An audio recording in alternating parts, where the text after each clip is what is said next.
Muro, você me pediu que falar alguma coisinha da ferrovia, os pontos mais marcantes.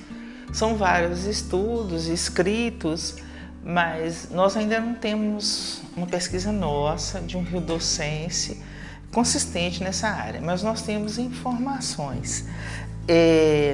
Uma delas é que começa a ocupação em Santana do Deserto. É importante a gente trazer Santana do Deserto nessa conversa. Santana do Deserto, a ocupação dela foi em 1745, quer dizer, no século XVIII. E quando Santana do Deserto é ocupada, é um território da viúva de Matias Barbosa, do bandeirante Matias Barbosa. E Santana representou um ponto muito importante porque era uma travessia segura do rio Ipiranga, até então chamado Piranga. Era uma travessia segura e com isso permitia passar ali pelo Merengo, uma ida mais tranquila com balsas e uma navegação mais segura.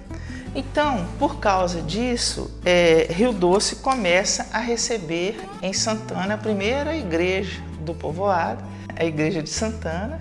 Rio Doce recebe essa igreja, mas ainda Rio Doce tinha o nome de Vila Perobas.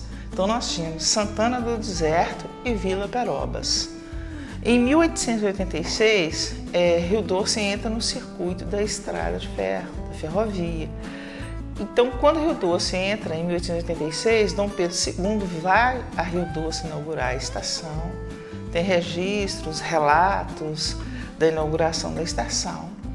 Inclusive do nome. Há uma história que quando Dom Pedro estava no trem e ele viu Rio Doce, aquela largura imensa, e perguntou para um dos estafetas dele se aquilo era um mar.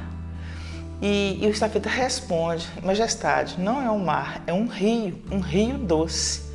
Então, segundo consta, a partir daí aquela região passou a se chamar Rio Doce. Então, o que representa, assim, muito breve, uma linha bem breve da história, o que representa a ferrovia? De que lugar que eu falo sobre a ferrovia? Por que eu estou falando da ferrovia? O meu bisavô participou da primeira construção dessa ferrovia inaugurada em 1836. Ele foi integrante dessa primeira turma. Depois o meu avô foi ferroviário. Meu tio foi ferroviário. Então a minha convivência com a ferrovia ela foi grande.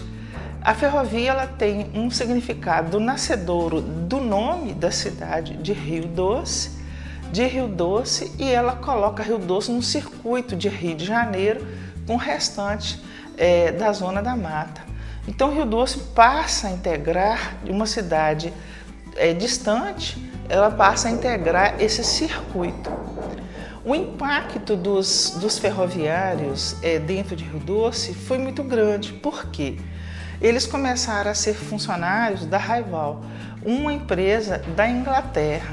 Então, tínhamos os trabalhadores rurais e começa a ter, então, esse grupo de pessoas que foram contratados com leis trabalhistas da Inglaterra.